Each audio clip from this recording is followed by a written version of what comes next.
আসসালামু আলাইকুম ওয়া রাহমাতুল্লাহি ওয়া বারাকাতুহু।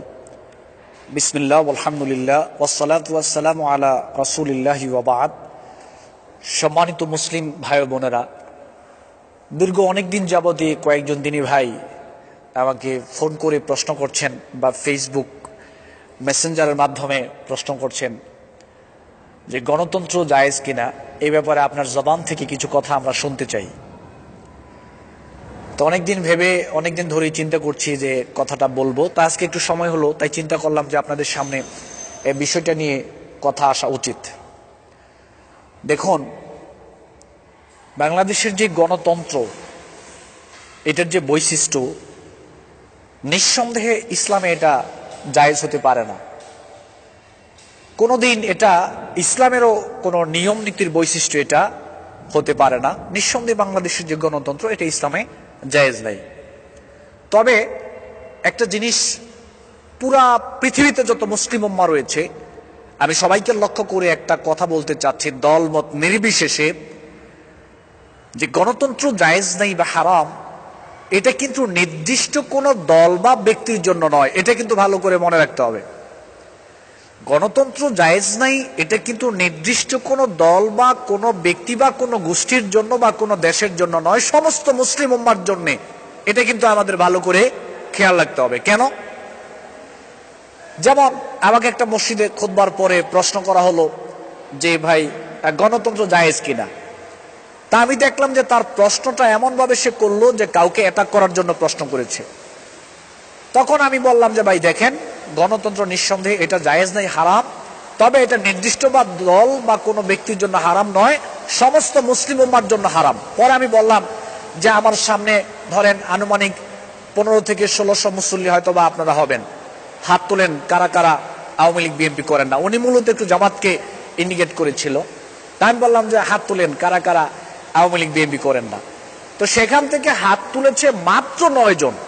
তো সেখানে বড় বড় শেখরাও কিন্তু সেখানে খুতবা দিচ্ছে, অনেক শেখ সেখানে খুতবা দেয়। আমি আলহামদুলিল্লাহ যাওয়ার সুযোগ আল্লাহ করে দিয়েছেন। তো দেখলাম যে সেখানে 9 জন মানুষ হাত তুলেছে যে আমরা আওয়ামী লীগ বিএনপি বা জামাত ইসলাম কিছুই করি না। তো আমি বললাম যে দেখেন, আপনারা 1500 মানুষ থেকে মাত্র 9 জন মানুষ হাত তুলেছেন যে আপনারা আওয়ামী লীগ বিএনপি করেন না, জামাত ইসলাম করেন না, বাকি সবাই আপনারা আওয়ামী লীগ বিএনপি করেন।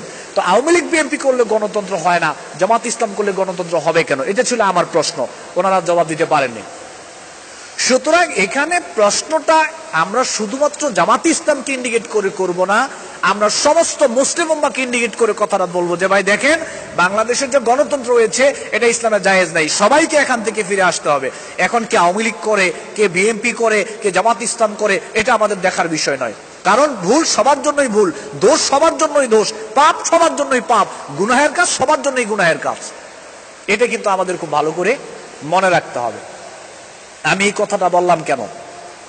আল্লাহ বলছেন ইয়া আইয়ুহাল্লাযিনা আমানু কু আনফুসাকুম ওয়া আহলিকুম নারা।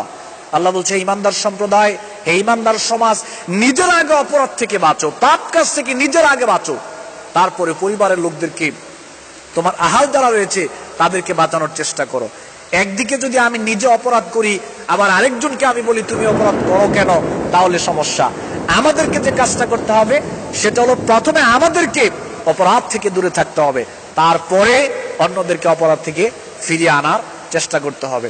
সুতরাং যে অপরাধ, নিঃসন্দেহে গণতন্ত্র এটা ইসলামে জায়েজ নেই, এটা নিঃসন্দেহে এটা হারাম, এটা কোনোদিন ইসলামের বৈশিষ্ট্য হতে পারে না। এই কাজ থেকে, এই নিয়ম নীতি থেকে আমাদের সবাইকে ফিরে আসতে হবে। এটা জামাত ইসলাম হোক, এটা আহলে হাদিস হোক, এটা বিএনপি, যাই হোক না কেন, সবাইকে সেখান থেকে ফিরে আসতে হবে। কিন্তু আপনি একজনকে বলবেন আবার আপনার দলেরই সেটা করবে, আবার আপনি সেটা করবেন না, এটা কোনো দিন হতে পারে না। সুতরাং সবাইকেই সেখান থেকে ফিরে আসার চেষ্টা করতে হবে। আমাকে অনেকে বলেন, প্রশ্ন করেন, ভাই আপনি কি জামাত শিবির করেন নাকি? আমি বললাম ভাই কেন? কয় না, আপনাকে মনে হয় যে আপনি জামাত শিবির করেন। আমি বললাম ভাই দেখেন, এক ধাপ জামাত শিবির বলেন, বাংলাদেশে যত ইসলামিক দল বলেন, সবাইকে আমি একটু গবেষণা করে চেষ্টা করেছি, গবেষণা করার, সবার সম্পর্কে জানার একটু চেষ্টা আমি করেছি। এখন আমি যে একটা সিদ্ধান্তে উপনীত হয়েছি সেটা হলো, যার মধ্যে যতটুকু সত্য আছে আমি তার পক্ষে ততটুকু থাকবো, ওই সত্য তার পক্ষে আমি বলে যাওয়ার চেষ্টা করব। আমি তো মূলত তার পক্ষে বলছি না, আমি ততটুকু সত্য বলছি। আর যার মধ্যে যতটুকু ভুল আছে আমি তার সাথে নাই, ততটুকু ভুলের বিপক্ষে আমি থাকব এবং ওই ভুলটা সংশোধনের নিয়তে আমি বলে যাওয়ার চেষ্টা করব ইনশাআল্লাহ।